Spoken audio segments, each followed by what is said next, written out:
Bugun men juda muhim ogohlantirish bilan chiqyapman. 1 iyuldan boshlab ayrim fuqarolarning pensiya to'lovi yangi ma'lumotnoma yoki tasdiqlovchi hujjatlarsiz vaqtincha to'xtatilishi, ya'ni bloklanishi mumkin. Bu gap faqat bitta to'ifadagi odamga emas, pensiya olayotgan ota-onalarimizga, chet elga chiqib ketgan pensionerlarga, nogironlik pensiyasi oluvchilarga, boquvchisini yo'qotganlik pensiyasi oluvchilarga va ularning yaqinlariga ham tegishli bo'lishi mumkin. Shuning uchun bu videoni oxirigacha ko'ring. Chunki bitta oddiy hujjat vaqtida topshirilmasa, odam o'z pulini kechikib olishi, bank kartasida pul tushmay qolishi yoki keyin ortiqcha yugurga tushib qolishi mumkin. Hozirning o'zida kanalga obuna bo'ling, like bosib qo'ying. Chunki men bunday muhim ijtimoiy masalalarni oddiy tilda, aniq misollar bilan tushuntirib boraman. Avval qanday edi? Oldin ko'p hollarda pensiya tizimida ma'lumotlar, qog'oz hujjatlar, arizalar mahalla tibbiy komissiya faqat yo'q. Migratsiya yoki boshqa idoralardan olingan ma'lumotnomalar asosida yuritilardi. Pensioner bir marta hujjat topshirardi.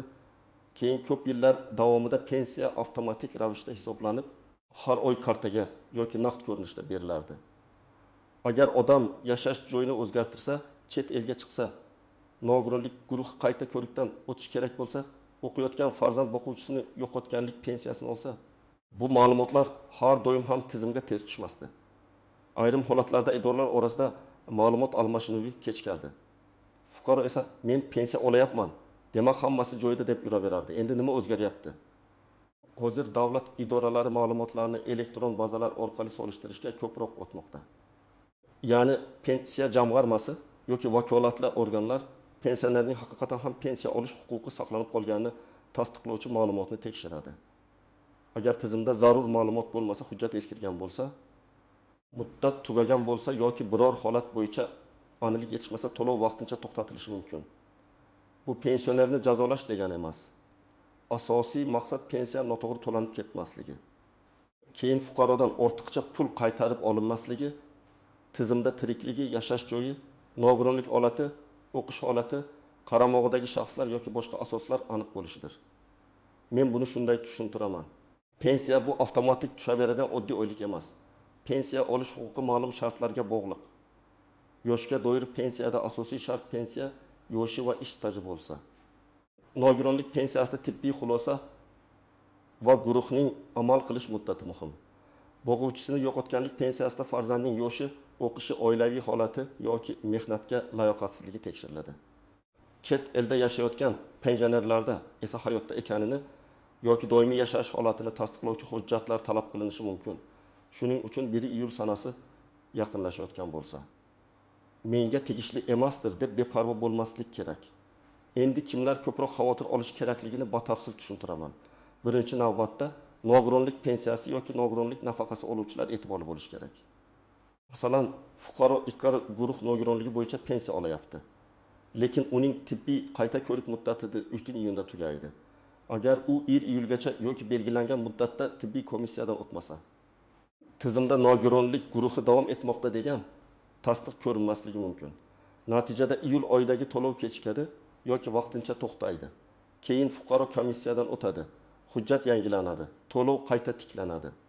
Lekin odam 1 oy yoki undan ko'proq vaqt mablag'siz qolib ketishi mumkin. Ayniqsa dori-darmon xarajati bor insonlar uchun bu juda og'ir. Ikkinchi toifa boquvchisini yo'qotganlik pensiyasini olayotgan farzandlar. Tasavvur qiling. O'g'ildo'qi yoshli talaba otasi vafot etgani uchun pensiya oladi. Qonunchilikda kunduzgi ta'limda o'qiyotgan farzandlar uchun ma'lum yoshgacha pensiya davom etishi mumkin. Lekin buning uchun o'qish joyidan ma'lumotnoma kerak bo'ladi yoki elektron tizimda u talaba sifatida ko'rinishi zarur. Agar universitet ma'lumotni bazaga kiritmagan bo'lsa, talaba akademik ta'tilga chiqqan bo'lsa, sirtqi ta'limga o'tgan bo'lsa yoki o'qishdan chetlatilgan bo'lsa, pensiya huquqi o'zgaradi. Masalan, talaba har oy 850 ming so'm pensiya olayotgan bo'lsa, hujjat yangilanmasa, iyuldan boshlab bu pul tushmay qolishi mumkin. Keyin u dekanatga boradi, ma'lumotnoma oladi, pensiya jamg'armasiga topshiradi. Ammo bu jarayon 2-3 kun emas, ayrim joylarda bir necha hafta cho'zilishi mumkin. Uchinchi toifa chet elda bo'lgan yoki uzoq muddat yashash joyida bo'lmagan pensionerlar. Masalan, onaxon Rossiyadagi farzandinikiga 6 oyga ketgan pensiyasi O'zbekistondagi kartasiga tushib turibdi. Agar tizim uning yashash holati bo'yicha aniqlik talab qilsa, vakolatli organlar hayotda ekanini tasdiqlovchi hujjat, konsullik tasdig'i yoki boshqa ma'lumotni so'rashi mumkin. Bunday vaziyatda eng katta xato kartaga pul tushyaptimi? Demak muammo yo'q deb o'ylash. Chunki bir kuni pul tushmay qolsa, pensioner chet elda bo'lib, hujjatni tayyorlash uchun konsullikka borishi, notarial tasdiq olishi, tarjima qildirishi kerak bo'lishi mumkin. Bu esa vaqt va xarajat degani. 4-toifa yashash joyini o'zgartirganlar. Bir tumandan boshqa tumanga ko'chgan pensioner ro'yxatdan o'tishni, pensiya ishini ko'chirishni yoki bank rekvizitlarini yangilashni unutishi mumkin. Masalan, odam Samarqanddan Toshkentga ko'chdi, lekin pensiya ishi eski tuman bo'limida turibdi. Mahalliy idora uni joyda topa olmaydi. Xabar yuboradi, lekin fuqaro javob bermaydi. Shunda to'lovda tekshiruv boshlanishi mumkin. Ayniqsa telefon raqami o'zgargan bo'lsa, SMS xabar ham yetib bormaydi. Men ko'p ko'rgan holat, odam menga hech kim aytmadi deydi. Idora esa sizning eski raqamingizga xabar yuborilgan deydi. Shuning uchun aloqa ma'lumotlarini yangilash ham muhim. 5-toifa pensiyani ishonchnoma orqali olayotganlar. Agar pensionerning o'zi yura olmasa, farzandi yoki qarindoshi ishonchnoma bilan pul olib turgan bo'lishi mumkin. Ishonchnomaning muddati tugasa yoki pensionerning holati bo'yicha qo'shimcha tasdiq talab qilinsa, to'lov to'xtab qolishi ehtimoli bor. Masalan, bir yilga berilgan ishonchnoma 25 iyunda tugaydi. Farzand buni unutadi. Iyulda bank pul bermaydi yoki karta operatsiyasida cheklov paydo bo'ladi. Keyin notariusga borish. Pensionerni olib borish yoki uyga notarius chaqirish kerak bo'ladi. Bu ham pul, vaqt va asab. Kimlar kamroq xavotir olsa bo'ladi. Agar siz yoshga doir pensiya olayotgan bo'lsangiz, doimiy yashash joyingiz o'zgarmagan bo'lsa, kartangiz faol bo'lsa, telefon raqamingiz to'g'ri bo'lsa, hech qanday qo'shimcha shartli pensiya olmasangiz va barcha ma'lumotlaringiz elektron tizimlarda to'g'ri ko'rinsa, sizda xavf ancha past. Lekin men baribir tekshirib qo'yishni maslahat beraman. Chunki muammo ko'pincha katta hujjatdan emas, mayda tafsilotdan chiqadi. Familiya o'zgargan, pasport yangilangan, JSH yer noto'g'ri kiritilgan, bank karta muddati tugagan. Telefon raqam boshqa odam nomida, manzil eski qolgan. Endi istisnolar, tuzoqlar va ko'pchilik bilmaydigan nozik jihatlarga o'tamiz. Birinchi nozik jihat, pensiya bloklanishi har doim butunlay bekor qilindi degani emas. Ko'p hollarda bu vaqtincha to'xtatish bo'ladi. Ya'ni hujjat topshirilgach, huquq tasdiqlansa, to'lov qayta tiklanadi. Ayrim hollarda o'tgan oylar uchun ham qayta hisoblab berilishi mumkin. Lekin bu har bir vaziyatga bog'liq. Agar huquq haqiqatan ham tugagan bo'lsa, masalan talaba o'qishdan chetlatilgan bo'lsa yoki nogironlik guruhi bekor qilingan bo'lsa, to'lov tiklanmasligi mumkin. Shuning uchun keyin topshirsam ham bo'ladi deb vaqtni boy bermang. Ikkinchi nozik jihat, elektron bazada ma'lumot borligi har doim yetarli bo'lmasligi mumkin. Ba'zan idora bizda ko'rinmayapti deydi. Universitet biz kiritganmiz deydi. Tibbiy muassasa xulosa yuborilgan deydi. Fuqaro esa o'rtada qoladi. Bunday paytda qo'lda ma'lumotnoma olib borish, ariza yozish va qabul qilinganini tasdiqlovchi belgi yoki kirim raqamini olish juda muhim. Men har doim aytaman, og'zaki gapga ishonib qolmang. Bo'ldi. Hal qilamiz degan gap yaxshi, lekin sizda ariza nusxasi, kirim raqami, SMS yoki elektron murojaat javobi bo'lsa, o'zingizni himoya qila olasiz. Uchinchi nozik jihat, hujjatning muddati. Ma'lumotnoma bor bo'lishi yetmaydi. Uning amal qilish muddati muhim. Masalan, o'qish joyidan olingan ma'lumotnoma eski semestrga tegishli bo'lsa, yangi o'quv yili uchun talab qilinishi mumkin. Nogironlik xulosasi muddatsiz bo'lsa boshqa. 1 yilga berilgan bo'lsa boshqa. Ishonchnoma 3 yilga berilganmi yoki 1 yilgami? Buni tekshiring. Chet eldagi hujjat konsullik orqali tasdiqlanganmi? Notarial tarjimasi kerakmi? Bular ham ahamiyatli. 4-nozik jihat. Bank kartasi bilan bog'liq muammo pensiya bloklandi degani bo'lmasligi mumkin. Ba'zida pensiya hisoblangan bo'ladi, lekin karta muddati tugagan, karta bloklangan. Bankda texnik muammo bor yoki karta egasi vafot etgani haqidagi noto'g'ri ma'lumot tushgan bo'lishi mumkin. Shuning uchun pul tushmasa avval bankdan so'rang, hisobga pul kelganmi yoki yo'qmi? Agar bank pul kelmagan desa, pensiya jamg'armasiga murojaat qiling. Agar bank pul kelgan, lekin karta muammoli desa, kartani yangilang.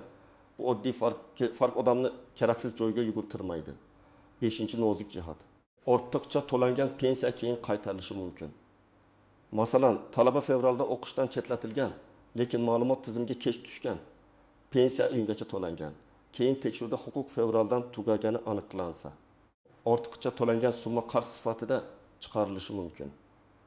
Agar har oy 900 ming so'mdan 5 oy to'langan bo'lsa, 4 million 500 ming so'm qaytarish masalasi paydo bo'ladi.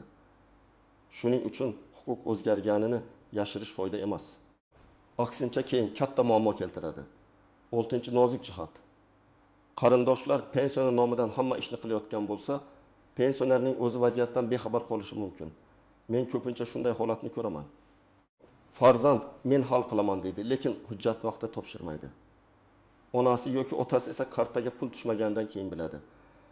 Agar oilada pensioner bo'lsa, bitta odam mas'ul bo'lib, barcha muddatlarni yozib qo'ysin. Pasport muddati, karta muddati, ishonchnoma muddati, tibbiy ko'rik sanasi, o'qish ma'lumotnomasi sanasi. Bu oddiy daftar yoki telefondagi eslatma bo'lishi mumkin, lekin juda katta muammoning oldini oladi. Endi nima qilish kerakligini aniq aytaman. Birinchi qadam, pensiya turini aniqlang. Yoshga doir pensiyami? Nogironlik pensiyasimi? Boquvchisini yo'qotganlik pensiyasimi? Ijtimoiy nafaqami yoki boshqa to'lovmi? Chunki har birida talab qilinadigan hujjat boshqacha. Pensionerning pensiya guvohnomasi, pasporti yoki ID kartasi, JSHSR raqami, bank kartasi va telefon raqami yoningizda bo'lsin. Ikkinchi qadam, eng yaqin pensiya jamg'armasi bo'limiga yoki davlat xizmatlari markaziga murojaat qilib, mening pensiya ishim bo'yicha 1 iyuldan keyin to'lov to'xtab qolmasligi uchun qanday ma'lumotnoma yoki tasdiq kerak deb so'rang. Savolni umumiy bermang, aniq bering. Masalan, onam 2 guruh nogironligi bo'yicha pensiya oladi. Xulosa muddat qachon tugaydi? Yoki ukam o'quvchisini yo'qotganlik pensiyasi oladi. U talaba o'qish ma'lumotnomasi kerakmi deb so'rang. Aniq savolga aniq javob olish osonroq. 3-qadam, hujjatlarni tekshiring. Pasport yoki ID karta amal qiladimi? Familiya, ism, otasining ismi barcha hujjatlarda bir xil yozilganmi? JSHSR to'g'rimi? Bank karta muddat tugamaganmi? Telefon raqam pensioner nomidami yoki kamida doim ishlaydimi? Yashash manzili amaldagi ro'yxat bilan mosmi? Agar ko'chgan bo'lsangiz, yangi manzil bo'yicha ro'yxatdan o'tganmisiz? Bular mayda ko'rinadi, lekin tizimda xatolik chiqsa, pensiya to'lovi ushlanishi mumkin. 4-qadam. Kerakli ma'lumotnomani oldindan tayyorlang. Nogironlik bo'yicha tibbiy ijtimoiy ekspertiza xulosasi kerak bo'lsa, qayta ko'rik sanasini kechiktirmang. Boquvchisini yo'qotganlik pensiyasi uchun talabalik ma'lumotnomasi kerak bo'lsa, dekanat yoki o'quv bo'limidan yangi sanali ma'lumotnoma oling. Chet elda bo'lsangiz, konsullik bilan bog'lanib, qanday shakldagi tasdiq qabul qilinishini aniqlang. Ishonchnoma muddat tugayotgan bo'lsa, notarius orqali yangilang. Agar pensioner yura olmasa, uyga notarius chaqirish tartibini so'rang. 5-qadam, ariza topshirganda albatta tasdiq oling. Qog'oz ariza topshirsangiz, nusxasiga qabul qilingan sana. Mas'ul xodim imzosi yoki kirim raqamini qo'ydiring. Elektron murojaat qilsangiz, murojaat raqamini saqlab qo'ying. Telegram yoki telefon orqali aytilgan gapni yagona isbot deb qabul qilmang. Ertaga to'lov kechiksa, men topshirgan edim deyish uchun qo'lingizda dalil bo'lishi kerak. 6-qadam, pul tushmagan kuni vahimaga tushmang, lekin darhol tekshiring.